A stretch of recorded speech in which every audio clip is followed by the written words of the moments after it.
Welcome back to another episode of The Sportsman. I missed last week. The Jet thankfully filled in, and the boys still had an episode come out. Really missed you. I'm sure, but it's, a lot of good feedback for the Jet. As always, the kid's hilarious, and he certainly knows his sports. But the two of us are back together. How you been, man? How's it going? I've been good. I'll tell you what, I have a new profound respect for what you do. I could not for the life of me figure out how to host a meeting on Zoom. This just goes to show how incompetent I am when it comes to the tech savvy side of things. I had no idea. So I finally figured it out, I thought. And then once I started recording with the Jet, I realized I had like 20 minutes, 25 minutes left to record. So it was an all-time short episode on the Sportsman. We didn't even make picks because I had no time. I really didn't. I was like, there was like a timeline on the top left-hand side of the Zoom chat that was counting down, and Jet was talking, and I didn't want to interrupt him, but I'm like, dude, we got to do rapid fire here because we are not going to make it through an episode. So I tell you what, I have a newfound respect for what you do. Did you have to subscribe to get longer episodes, or what do you have to do for that? Yeah, I pay $29.99 a month, Ooh. so I can record long. Now, I don't know. Can't you just end the meeting and upload it and then just start a new meeting? I was tough enough to even I had to send it to Mr. Anderson, and I had to be somewhere for dinner, and I was freaking out that it wasn't going to go in. Kudos to Mr. Anderson for being so patient and so open with just handling all of this shit, because I tell you what, the guy is as flexible as they come, and we've kind of put him through the ringer. Yeah. I mean, in our defense, we have been very busy. It has been never ends, man. A whirlwind since the new year and me coming back to LA. It has just been one thing after another. We had a full slate this whole week, and it's been crazy. Now I'm going back to Canada today. There's been a lot going on. So in our defense, but that being said, we got to get this thing solidified.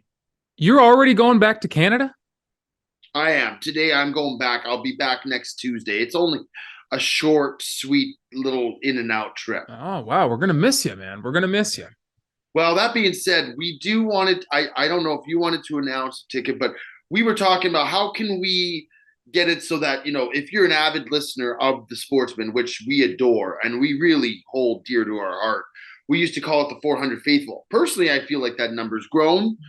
I think it dipped down a lot when we didn't do an episode for 2 months, and then I think it's come back to pasture. But that being said, we said to ourselves, how can we get, if you're an avid listener, a date or timeline set? Because sometimes these episodes would air on Fridays, sometimes it airs on Saturdays, and it's kind of all over the place. So I think Ticket and we're in agreement that moving forward, every Wednesday from here on in, we will be releasing the Sportsman. And if for whatever reason we can't put out an episode, we will hopefully give ample notice to our listeners. Because as a listener, you want to know week in, week out that you can count on the show to be aired. So, I mean, I think this is the way to go. We film every Tuesday or Monday, gives Mr. Anderson some time, and then we put it out on the Wednesday. Hump Day is now the official day of the Sportsman. Yeah, I mean, I think this is the right move. We talked about it with Mr. Anderson, and he believes so as well. I remember the first time we had the Jet on, I don't know, like a month ago or 2 months ago, I was uploading, and he was like, when is this coming out? And I was like, Friday. And he was like, oh, great. The worst day for podcasts. Wonderful.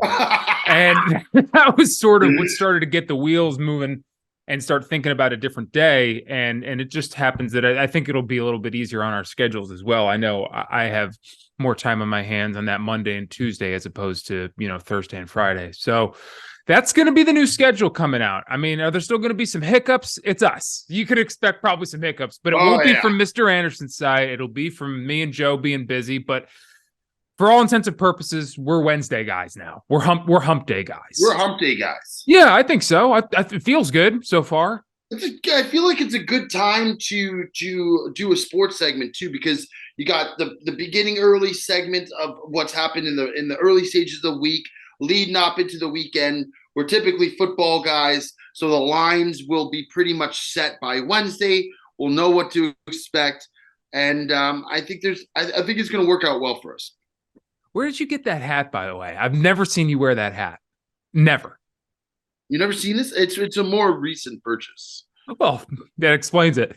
I mean, are you a Lakers guy? I didn't know you were I've a always Lakers cheered for the Lakers. It's tough to cheer for them right now. They are an abysmal spot. And not only for this year, for their future. There's so many question marks. It's a tough time. But that being said, I do like the Lakers home team.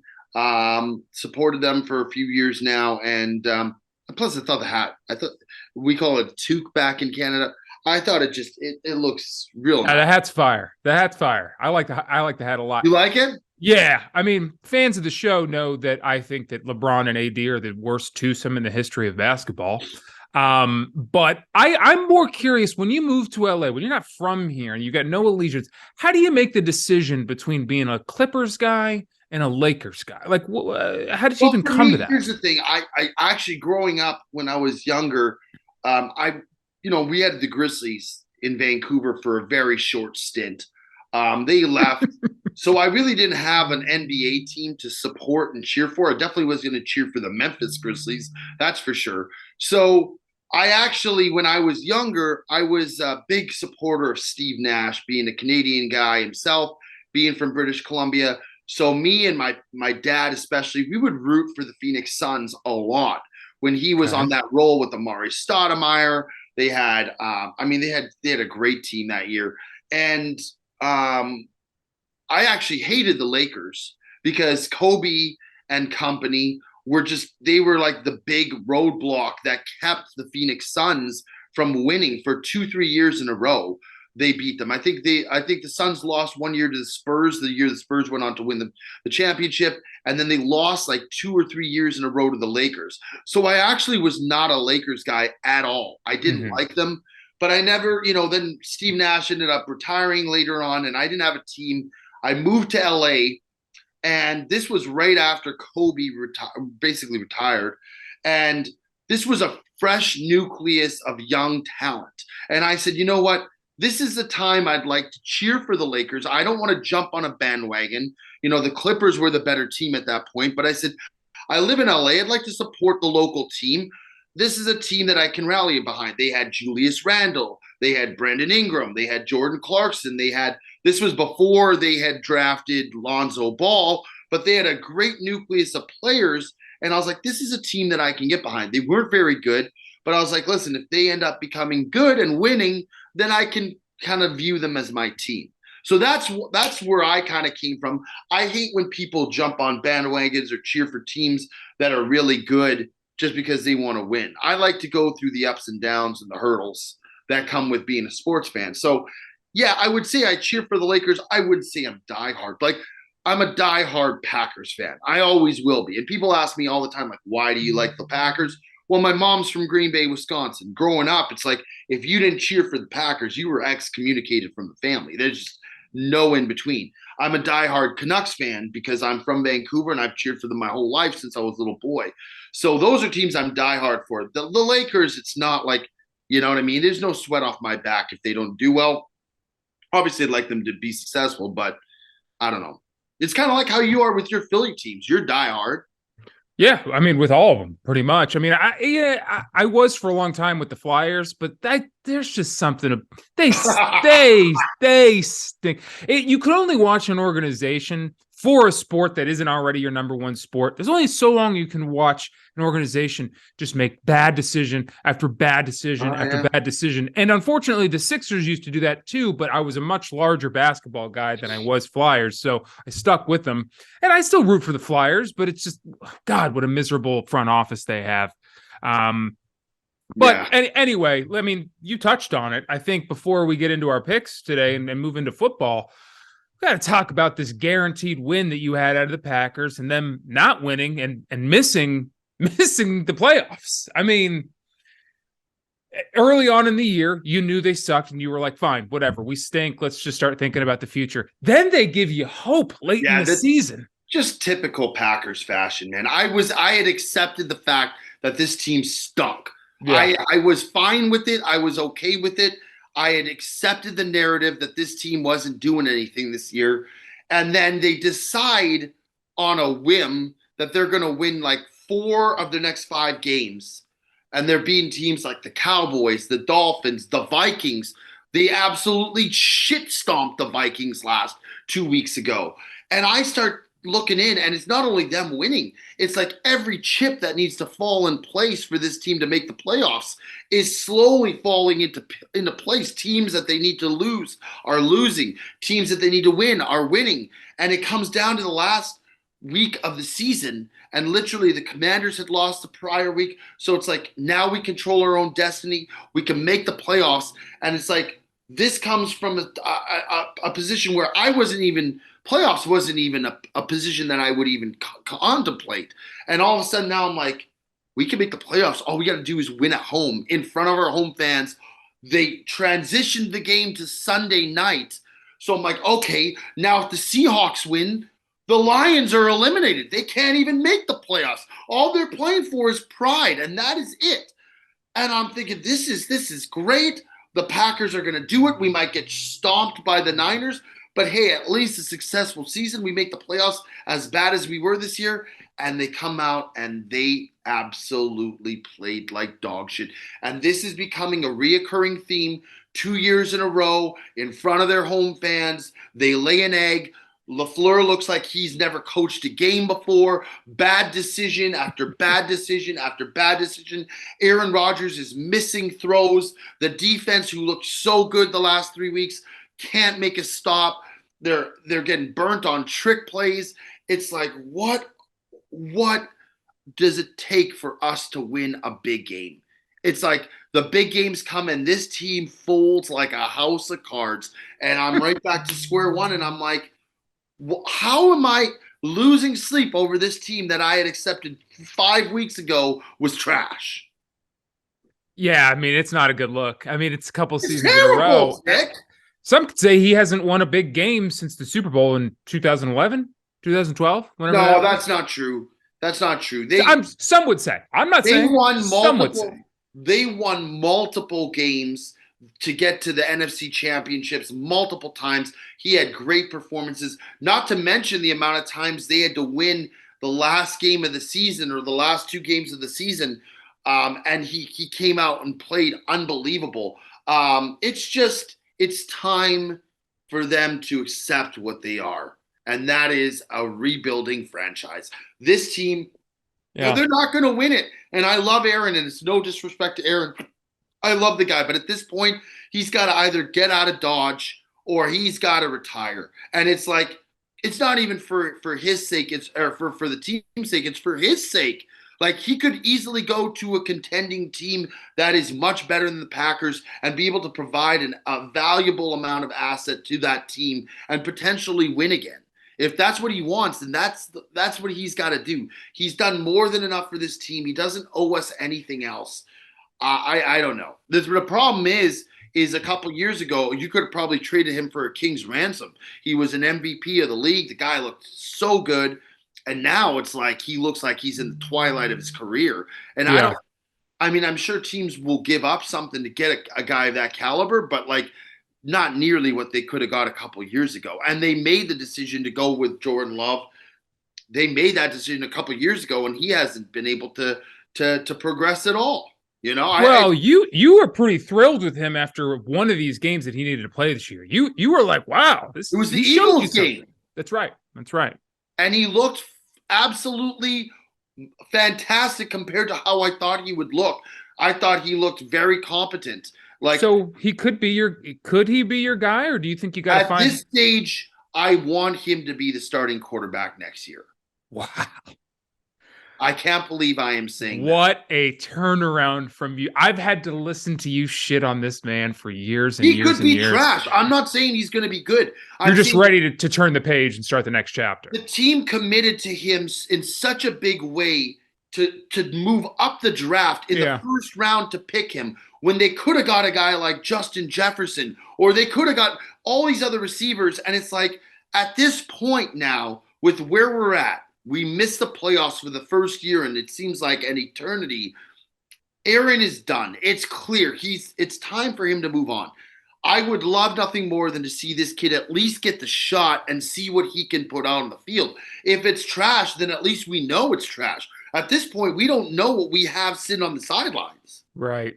You know what I mean? And I think it's like, if he doesn't pan out, then it's like, okay, we got to move back to the drawing board and look to draft a quarterback. But maybe he comes out and he plays really well. And then it's like, okay, that's one less thing we have to worry about.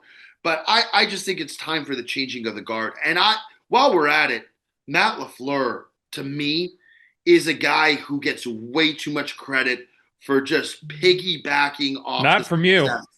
Not from I you. don't He give gets him zero credit at all. Yeah, This I guy know. flops in the biggest times of the season. And not only that, Ticket, it's like we have an all-star perennial running back in Aaron Jones. And for whatever reason, it's like pulling teeth to get this guy snaps.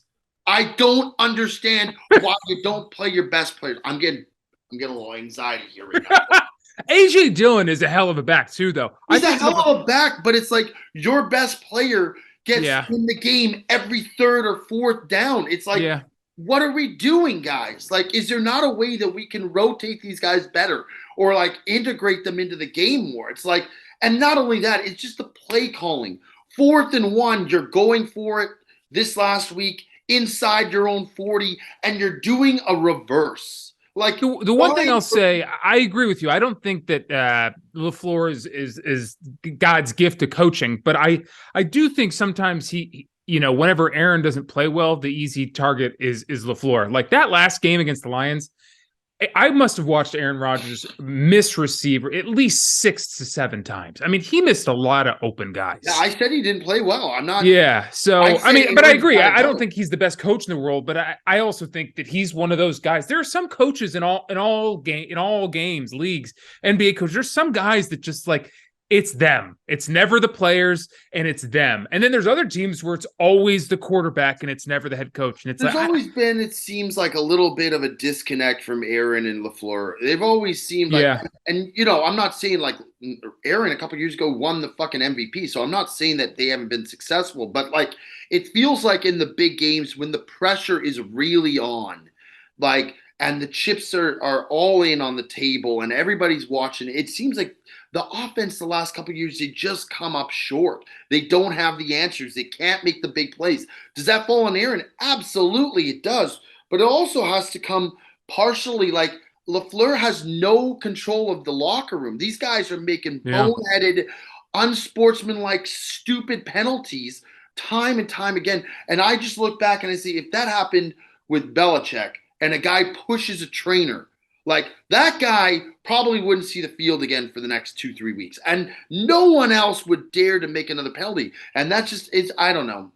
It's tough to watch. Now, I will say, I feel okay with it. I'm at peace with it. Last year at this time, I went on a tyrant. Yeah. Because I did believe that they had what it took to win the Super Bowl.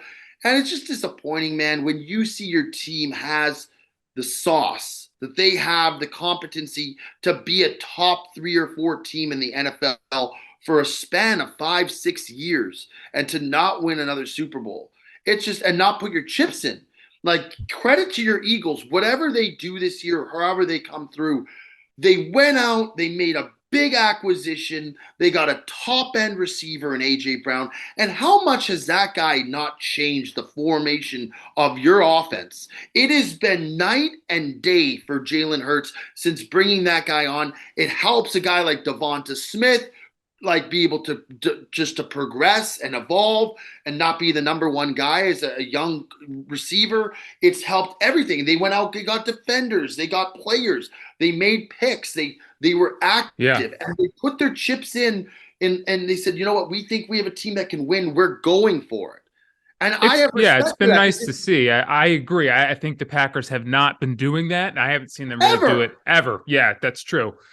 But I mean, now here's a question for you. I've always wondered this. As an NFC North guy, I know you guys have huge rivalries with the Bears, huge rivalries with the Vikings. You can point to a lot of games where you crushed their hearts and they've crushed yours. Yeah. Have the Lions just always sucked so bad that do you even feel that same way towards them? Are you happy when they're playing well? Like, do you not care? Well, prior to the Packers coming back and making a push to make the playoffs, I had told you regularly I was rooting for the Lions to make the playoffs. Yeah. I respect the hell out of Dan Campbell, man. Motor City Dan is a guy, as you know, as just looking from as an objective standpoint as a coach, he's a guy you want to root for. He cares so much about the game. He cares about the team. He cares about the success of that organization. And to me, that is what I see as a coach and makes me want to rally behind. I don't Yeah. get that out of a guy I like Matt LaFleur. He doesn't show me the heart. And I'm not expecting every coach to be Yeah. like Motor City Dan, but it's like, show me something. Show me an iota of what Motor City Dan brings to the table week in and week out. And then we can go from there. It's like, but yes, I don't have any ill-advised feelings towards the Lions. I respect the hell out of them.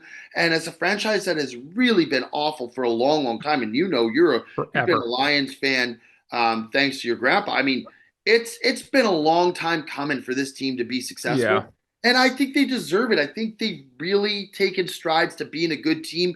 And if you ask me just straight out of the gate, who looks the most set up and best equipped for the future, it is that Lions team, Oh, and I it's agree. not close. It's not close. No, the Lions look phenomenal. And I tell you what, if John Gruden was still on Monday Night Football, this guy would be the Gruden grinder every single week. Motor City Dan Campbell, he's not even a player.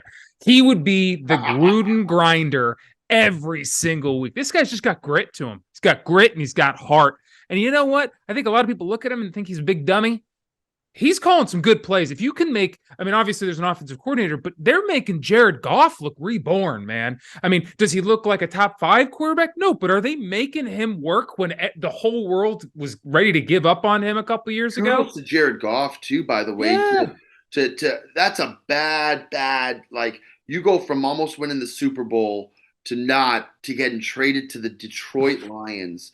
I mean, you want to talk about a tough break. Now again, this guy he's engaged to Kristen Harper, a swimsuit model. He's got more money than God, Right. so he's got a lot of good things. He's a good-looking guy, a lot of good things going for him. But to mentally to build back up and to be competent and to be every week to be a competitor, kudos to him, man. He's really fought through it. And then, another guy that I really like is Jamal Williams. This guy is a guy you want to root for. He's an ex-Packer. They couldn't afford to bring him back, but he has heart. He's got determination. Ties the all-time touchdown record in a single season by a running back. I mean, dude, this is a team full of guys that you want to root for. A guy on defense, Amani Oruwariye. He's a friend of mine that I've met through Saquon, and he's a Penn State guy, super good guy. So they got guys all over the team that you want to root for, and I'm happy for you because you got the Eagles now who look to be the NFC favorites. You got the Lions who are on the up and coming. Some might say that this little run for the ticket, it could be a big difference maker. What's your take on first round buys? Do you think it can be a killer, or do you think it is true to be a good thing and you get that rest and you come back for the second round a little healthier? I mean, here's the whole thing about it. You're literally guaranteed the second round of the playoffs. So it can't be a bad thing, right? It's like literally winning your first matchup and you're automatically in the second round. So it's one less game. It's more rest for your players who might be banged up, aka a Jalen Hurts who has been, battling, some injury concerns. Gives him more time to rest. It's not a bad thing, but I'll tell you what, it's the mentality that the team comes into the game with that is all the difference, because the Packers had a first round bye last year and they got ahead of themselves. They thought they were going to beat the Niners. The Niners came in to their home turf and shit kicked them. And before you knew it, we were out of the playoffs. So it's a great thing. But again, if you come in complacent thinking that, oh, we're the best team and you're not ready for it, the way that the NFL playoffs are as a one and done, it's dangerous, man. It's never easy to win. But yeah, I can't imagine it being a bad thing. You're guaranteed to go into the second round of playoffs. It's true. It's true. I just see so many teams come in and they look like they're sleepwalking. I think it depends on on the coach and the kind of players. Like a team that it seems to never affect very much is the Chiefs, but Andy Reid and Patrick Mahomes have the team ready. But I've seen past Eagles teams and I've seen other teams come in after that first round back, and it looks like they're just still in vacation mode. It looks like they haven't put on the pads in a long time. What And I, what I don't so like, it depends. What I don't like is if you have the first round bye and the last week of the playoffs you sit your starters, because then essentially these guys haven't played in almost 2.5-3 weeks. Yeah. And that's when you really see it. Now the Eagles did play because they had to win this last week, so majority of their players played throughout the game against the Giants, so you have that going for you. Because when the Packers got it, they had already secured the first round bye the week prior. That's and right. They rested a lot of their starters. And That's I right. think that's tough. If you take, a lot of guys have a bye week in the regular season and they're able to come back the next week and play. But you take 2 weeks off, that starts to become a little bit concerning because now these guys haven't done reps. And I understand you want to keep your players healthy, but at the same time, like, you run the risk of not getting enough reps in, and then you come in after 2.5 weeks and not playing, and these guys aren't they just not up to speed. Yeah, I agree. I mean, we'll find out. We'll find out next week. But I'm rooting for you though, dude. I appreciate it. All right, well, let's move on to actually, you know what? Before we get into our picks this week, I want to let the people know that Cutsy had a very rare opportunity to go to the College Football National Championship at SoFi in Los Angeles. And it very well may have been the worst national championship of all time. but you walk us through it. It must have been a blast. I mean, I'll tell you what, the first quarter was fun. First quarter was a lot of fun. Yeah. Everybody was amped up. So we were blessed through our sponsorship with Corona. We got some connections, and of course, through their affiliation, they own Modelo and stuff. A lot of the championships or leagues were either sponsored by Corona or Modelo. This one happened to be by Modelo. So we had a Corona suite available, and the Jet had told me, 3 weeks prior, what would be really cool is if we could go to the national championship game. And I did not know that he was the guy who'd want to go. So I said, well, let me send out some feelers to the guy that I know. Shout out to Renee, our guy from Corona. He's a beauty. And he said, listen, it's going to be a highly attended game. I don't know how many tickets I could get because I wanted tickets for 5 of us to all go. He said, but let me see what I can do. We got closer to the date and he hit me back up and he said, listen, it's pretty much going to be tough to get you anything. If any last second tickets come up, I'll let you know. So we were out filming for Bob Does Sports out in Carlsbad, California. And I get a message the night before the national title game on the Saturday night. And it's my guy, Renee, says, hey, 2 tickets just came available. I got them for you. They're in the same suite that you had for the Bills-Rams game, which was the opening game of the season, which, by the way, Ticket, you attended. And sure you did. Can affirm that suite is just – that suite is sweet. That is a sexy suite. That's a good-looking suite. Sexy 100-plus person suite, massive, double buffet, open bar, fridges filled with Modelo, Pacifico, Coronas, the whole 9 yards. So I said, great. So I go to Jet the next morning.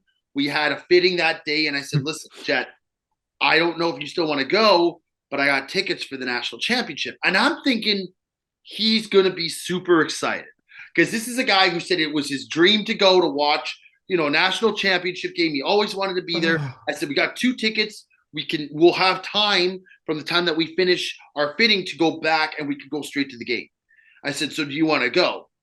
And he looks at me, and I'm having breakfast. He goes, well, do you want to go? I'm like, Jet, the only reason I asked about these tickets in the first place was because you told me it was a dream of yours to go to the national championship. I'm asking you if you want to go to the national championship, and you're like looking like I'm asking you to go to church. Like, I'm not keeping you on, like, this shouldn't be a hassle or a task. So I didn't get the vibe that he really wanted to go. And he's like, oh, well. So then I said to Bob, I'm like, well, Bob, like, would you want to go? And Bob, by the way, we all know this. The guy does not like attending in live games. Doesn't matter if it's Super Bowl. Well, Super Bowl, I think he would go to. But most things, he doesn't like to go. He doesn't like crowds. He doesn't like the process of going and leaving, the whole nature of it. I'm with him on all that, by the way. I don't like any of that shit either. Waiting in the parking lot to exit. Yeah, but there's times where it's like, you know what, you kind of omit that and you just say, you know what, fuck it, let's go. It's at SoFi, by the way, might be the nicest stadium in all time, ever. I mean, it's more impressive than the pyramids of Giza, man. I have never been around something so large in structure. I mean, it was beautiful. Oh, it's gorgeous. I'm in awe every time I even just drive by it. When I'm just driving by it, I'm not even going in. Bob didn't want to go. Jet clearly didn't want to go. At this time, Perez is walking up to the table, and I was going to literally hit Renee up and say, listen, I really appreciate you getting the tickets, but we're not going to be able to make it. And Perez is walking up and hears us talking. He's like, tickets for what? I was like, the national championship. And this is the response you want to get when you know somebody. He goes, oh. And I was like, would you want to go? He's like, oh, yeah. And I was like, you sure? He's like, dog, that's a bucket list thing for me. So I'm like, okay, here's a guy who will actually appreciate going to the game. So Perez and I, we end up going. We get to the game. And I tell you what, the vibes were off the charts when that game started. There was TCU fans everywhere, Georgia fans, and it was like split down the stadium, half and half. It was like it was coordinated, all red on the one side, all purple on the other side. People going nuts. Georgia goes up on an early 10-0 lead. Then you get freaking TCU comes back, scores a touchdown. It's a one-score game. Everybody's going nuts. And from that point onwards, the game just absolutely flopped.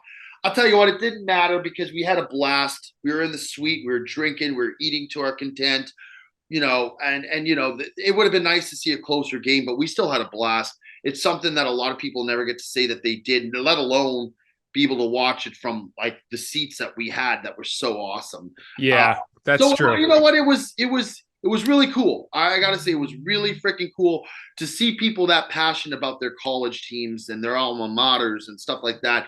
It was really freaking cool. It was a great vibe. We had a good time. We ended up going to karaoke after, had an absolute blackout night, and it was a lot of fun. And by the way, the Corona and Modelo people are just awesome. They're always a good time. So we had a blast. But yeah, would have loved to see a more challenging or competitive game, I guess you could say. Yeah.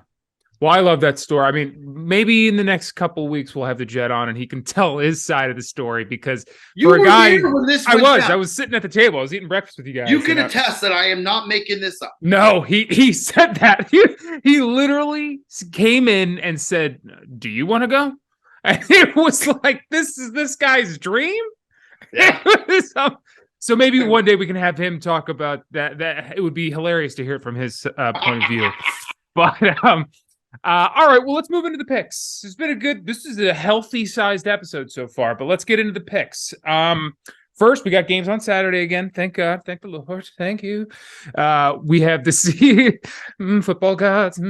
Seahawks are playing the 49ers, and we got a big spread here. This is a big boy spread. The 49ers are laying 9. I know. I'm torn because I said that the Niners are going to blow the doors off the Seahawks. But then when I saw the spread, Bob was asking me what he thought what I would think the spread was. And I was saying it was about a touchdown. When I heard it was like 9, I think it's gone down. It was like 9.5 or closer to 10 before when Bob told me. I said, there is no way that it's going to be that large a spread because these are two divisional teams. And the Seahawks aren't not great, but they're not garbage. You know, I stand true to that. I think you get just enough out of the Seahawks that they keep it to within a touchdown. You know, I think they cover the 9 points. That's a big spread. I would take the Seahawks as a divisional foe. Give me the Seahawks +7 or +9. Sorry.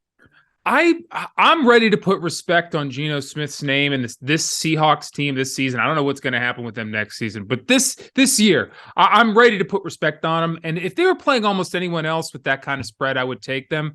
But man, this Brock Purdy has walked in here and just played lights out, and they have weapons all over the field, man. Every which way you look, the 49ers have another weapon, and they have so many ways to kill you with George Kittle, Brandon Ayuk, McCaffrey. I don't know if Samuel's going to be back.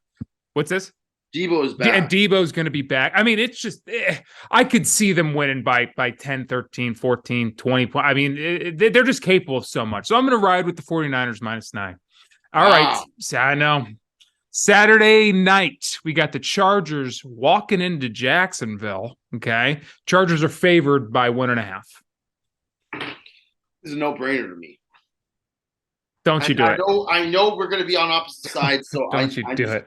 I'm going to say right now, I know we're going to be opposite sides. This is a no-brainer Chargers victory. This is my game of the week. The Chargers -1.5 is the play. They are winning by a field goal or more this game. You are some kind of guy. I'm sorry. This is a team that I think can make a run. This Chargers team is no joke. They've got weapons that have been hurt all year between Keenan Allen and Mike Williams. They got Josh Palmer. They got, what's his name on the backfield? Probably one of the best running backs in the game. What's his name? The short little guy. Oh, my God. Why can I not remember his name? You talking about for the Chargers? Austin Eckler. Guy's unbelievable. He is, and on yeah. He's a defense, they truck. got good pieces. And Herbert, I think, is ready to step up to the plate. I love this guy. I love his tenacity. I love how he always shows up. It feels like when they need him in big games, the Jags are not that good, dog. And this is the first ever game that Trevor Lawrence is playing in the playoffs. Give me the Chargers. That's my game of the week. That's my play of the week. Wow. That's play of the week. I hate to go against your play of the week, but you probably knew I would. Listen, I mean, a couple of years ago, I was one of the first people to be like, this Justin Herbert. He's somebody, man. This guy is somebody. You did say that. And now I'm going to be one of the first people to say there's something broken here. I'm not going to say it's Justin Herbert. Maybe it's Brandon Staley. Maybe it's the fact that their players are always getting hurt. I've never seen a team who gets injured as much as they do. I think Mike Williams just broke his back, so you can expect him to be out. There's just something not right with the Chargers, man. And every year we all get excited for them, and they're 10-7, and they have so much more talent than 10-7. And the Jaguars have got a lot of heart. I love my guy Doug Peterson. You know I love Trevor Lawrence. I think they do just enough here to cover the spread here. I'm taking Jags +1.5. Moving on here, I'm going to go to Sunday now, and we've got the Dolphins playing the Bills. The Bills, who did not finish the regular season, but still made the playoffs. No problems there, 13-3. The Bills are laying 13.5. No Tua. No Tua. This is the Bills game, man. This is some might say this is the Bills season. And after what happened with Damar Hamlin, I think there's no doubt that this team is going to go out there this postseason and they're going to lay it all on the line. And I know Josh pretty well. This guy is a competitor. This guy wants to win more than anyone else in the field. And by God, there is no way the Dolphins without Tua are going to get the job done. I've never seen a team have a better opportunity to lay it all on the line for a cause than seeing what happened to their teammate just a few weeks ago. I think this team is poised for a Super Bowl run. I really do. Give me the Bills -13.5. They might win by 3 touchdowns. I'm with you. This is actually my game of the week. I think. Oh, the tip. Yeah, I think with no Tua, man, that team is stinky, first of all. And I agree. There was something up with the Bills where I was like, I don't know if you can trust them completely. But ever since this Damar Hamlin thing, I think they are reinvigorated. I think they've got a lot to fight for. And everyone knows they obviously have the talent on both sides of the ball and a pretty damn good coach as well. So it's a big spread, but they're in Orchard Park. There's no Tua. They're a Miami team that are used to playing in warmer weather, warmer climates. Give me the Bills -13.5. That's my pick of the week. That's my favorite best pick. Moving on. We're going to move here to the Giants-Vikings, and we are in Minnesota. Vikings are laying down 3. Both these teams are frauds. They are. Battle of who could be less fraudulent.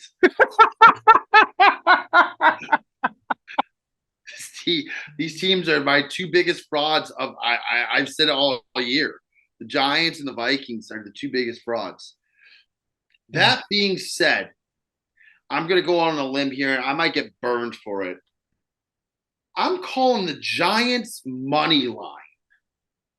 I think the Giants with Brian Daboll get their first playoff victory in some time this week. The Vikings, dude, they do not look good going into the playoffs. They got absolutely beat down by my Packers. Last week they looked okay. But I'll tell you what, man, this team goes as Kirk Cousins goes. And I think if the Giants get pressure to him early and often, they could stop the run. I think they can shut this Vikings offense down. And I think they can win this game. I really do. That being said, I think the Giants aren't going anywhere else after this, but I just don't trust this Vikings team, man. I have said it all year long. I think if you want to play it safe, put me down as saying I'll take the Giants with the points, but I would go as far as even taking Giants money line. I agree with you. I think the Giants are going to win this game. I mean, I'll stick to the spread just for the sake of it, but I think the Giants are going to win. God, Kirk Cousins just is the king of stepping on his own foot, man. And I do like what Brian Daboll is doing with this Giants team. I agree that they're frauds. They're not going anywhere after this, but they're moving in the right direction. I think Danny Dimes does just enough here, and give me the Giants +3, but I do think they win this game. Saquon's going to have a good game. Yeah. Oh yeah. He's confirmed back. He's been back. Yeah. Yeah, but after putting a full season together, I mean, this guy's back. He's back. He's absolutely back. Ravens traveling to Cincinnati, playing the Bengals. Cincinnati is laying 9. Ravens traveling. Is Lamar Jackson is playing, yeah? Yeah. Yep. This is tough because the Ravens have looked pretty terrible. But that being said, they haven't had their best player on the field for what seems like an eternity.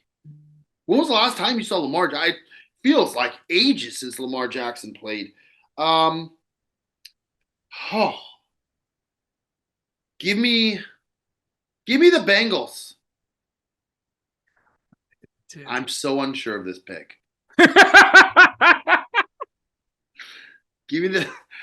So would you say this is a game you're most likely going to be staying away from? I would not. Here's the thing: there's just too many unknowns. I don't know what Lamar Jackson's going to look like.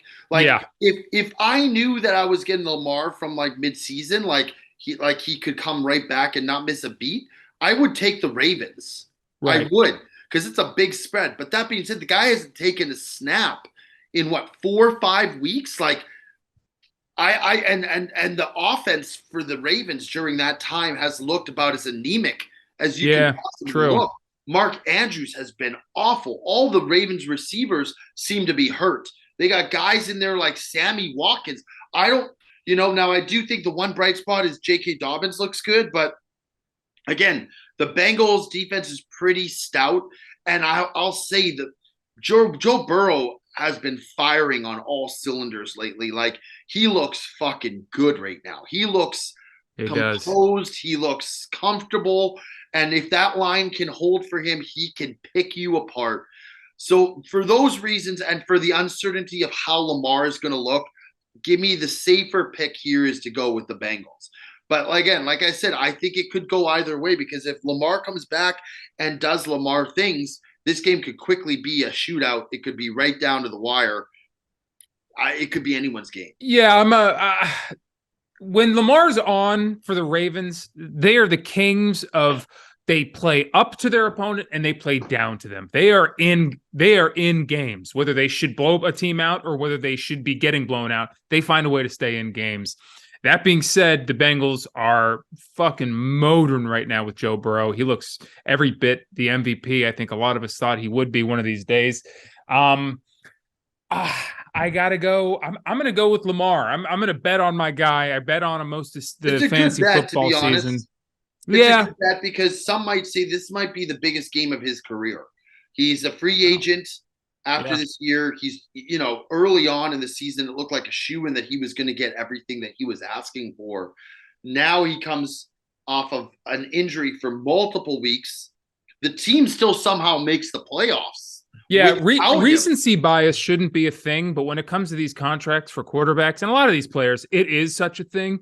So this game could dictate whether he gets, it could swing back and forth whether he's getting 20 million more extra or 30 million 100%. less. I could not agree with you more, because if he comes out and doesn't put out a good performance, it's really not fair to him. But it is going to be the way that it's perceived, is like, hey, we didn't have this guy for the last month and a bit, and we still managed to make the playoffs without him, with a quarterback who basically cannot throw the ball. It's true. Because this guy, Huntley, he can't throw the football. No, he can't. Runs around in circles and just tries to – it's like he doesn't know what he's doing out there. It's like you put the fucking ball in the hands of a guy who's never thrown a football before. He will not throw. So it's like you look at that. If Lamar comes out and puts up a dud and they get blown out, people are going to be like, why would we sign this guy to that big a contract? He's injury prone. He hasn't won the big game. He's not there for us when we need him. Now that being said, if he comes out and dominates and they win the game, he is almost guaranteed that contract, even if they lose the next game. Because people will be like, listen, this guy has what it takes to win for us. He is a game changer. And when we have him, we're night and day difference, which is the case. But I think for him, it's probably the biggest game of his career, because he's trying to earn every penny of that contract. It's fucked up, but that's the way it works, man. I mean, look at that Joe Flacco. Well, these guys make the big bucks tick. Yeah. And moving on, Monday night, last game of round one, we have the Dallas Cowboys in Tampa Bay playing the Buccaneers. Dallas is laying 2.5. By the way, I'm going to go on the record and say I hate the fact that there's a Monday night game in the playoffs. I think it's absolutely absurd. I don't like it at all. I don't know. They've never done this before, to my knowledge, where we've seen a Monday night playoff game. I say if you want to go and you want to, move to the Saturday, that's fine. But we're already getting like a significantly less amount of games being played in the playoffs than what we're used to on a Sunday. And now you're going to flex one of those games that we would normally have, and you're going to put it to a Monday night. That to me is outrageous. Like, at least leave that game in, put one or two games on the Saturday and the rest on the Sunday. I hate the fact that they're playing on a Monday night. But that being said, what was the spread? The Bucs and the Cowboys? 2.5. For the Cowboys? Yeah. Dallas is laying 2.5. This is a fucking tough one again, because everything in my brain screams it's the Cowboys minus 2.5. It's a no-brainer pick. Like, how could you even contemplate taking a team like the Bucs, who looked so fucking bad? And then on the flip side, it's like they have home field advantage. And how do you bet against a guy who all he has done his entire career is win playoff games and just step up when you want to talk about stepping up in the big game? Here's a guy who stepped up all the time. So I'm going to go with Brady. I'm going to go with the plus 2.5 in the Bucs. I absolutely loathe this pick. Wow. I hate this pick. I will be watching with my girlfriend, who's a big Bucs fan. I'll be supporting her on it.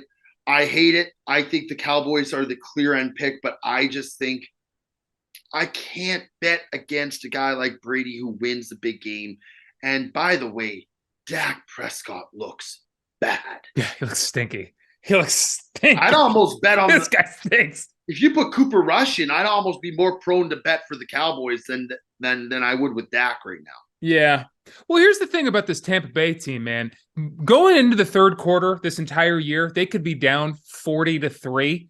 And by the end of the fourth quarter, they'll have won 42-40. It just magic happens in the fourth quarter for them. And the first three quarters is like the worst football you've ever seen in your entire life. Yeah, okay, that's one. But I'm just saying, it feels like most of these games have just been awful. Last 5 minutes of the fourth quarter. All right, let's start playing. That being said, if you take it just in my lifetime, the Cowboys are the kings of fucking up opportunities. They just find a way to fuck it up. And then on the other side of the ball, you got Tom Brady, who in just my lifetime is the king of finding a way to win. So going off that logic, it's the only thing I have. Going by the data here, I'm going to go with the Bucs too. I'm going to go with the Bucs plus 2.5. Because everything in my spine is telling me the Cowboys. It should be easy and simple, but I By don't the know. way, you want to talk about a guy who could find a way to lose? Mike McCarthy is the king. Yeah, that's what I'm talking about. There He's you the go. mayor of Chokesville.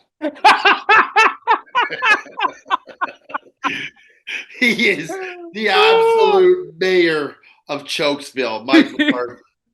The last Oh, 5, 6, 7 years, anyways. I think we're on the right side of it. Listen. hope. I hate it so much. This is another game I'm probably staying clear away from. I'm not touching.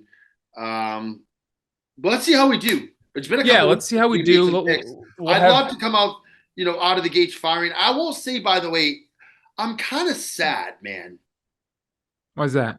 because it feels like we wait an eternity for the NFL season to come every year. And it's like you have to go through that fucking graveyard of baseball season. It's just like kill me now, and it's so bad. And then you finally get that sweet suckle of honey that is the NFL season, and it's there. You can taste it like dew on your tongue, and it's so sweet, and it's so fucking glorious and so wonderful. And you blink, dude, and it's the playoffs, and I'm already counting down the few weeks that we have left of NFL football until it's done. Yeah, yeah, I agree. It goes quickly. It's like the dew on your mouth, man. It's the dew on It's your like tongue. watching a caterpillar morph into a butterfly, and then that butterfly dies within like half a year. Jesus Christ. Yeah, I mean, I know what you're saying, though. I mean, let's call a spade here. My Eagles are still in it. Your Eagles season are is in, so you have a over. lot to be excited about. Yeah, I don't have it's a true. team that's in the I playoffs. know. And even if I did, I'd be dreading this week because they'd be getting their asses waxed by the 49ers. But it's Yeah, just like, I love football so much. And to think the fact that, like, within a month, man, it's done. yeah, yeah. Well, I'll tell you what, I'm excited that we're back. I'm excited that we got a nice, healthy, long episode in here for the people after me missing last week, and it was a short one with the Jet. But I like our picks here. Mr. Anderson I'm sure we'll make a graphic on how we do, and if we're losers, we're losers. And Hump Day is now Sportsman Day. Hump Day is now Sportsman Day. Wednesday's our day. That's our day, people. Owned officially now by the Sportsman. By the Sportsman. It's also the day that Bob Does Sports podcast comes out, but that's neither here nor there. No, it's not normally, is it? It's Wednesdays, yeah. Yeah, but it comes out every like 2 or 3 weeks. So That's true. That's true. Some would say the same about us. That Hump Day will be a flex day. That'll be a big day. Flex day. Anyway, it's good to get back in here and get on track. And it's just I'm excited for these playoffs, man. I'm really excited for them. I agree with you about the Monday thing, but here we are. They're going to do what they're going to do. And another good one here in the books, man. So that is Joey Coldcuts over there. I am the Big Ticket over here. And we are the Sportsmen. Till next week, folks.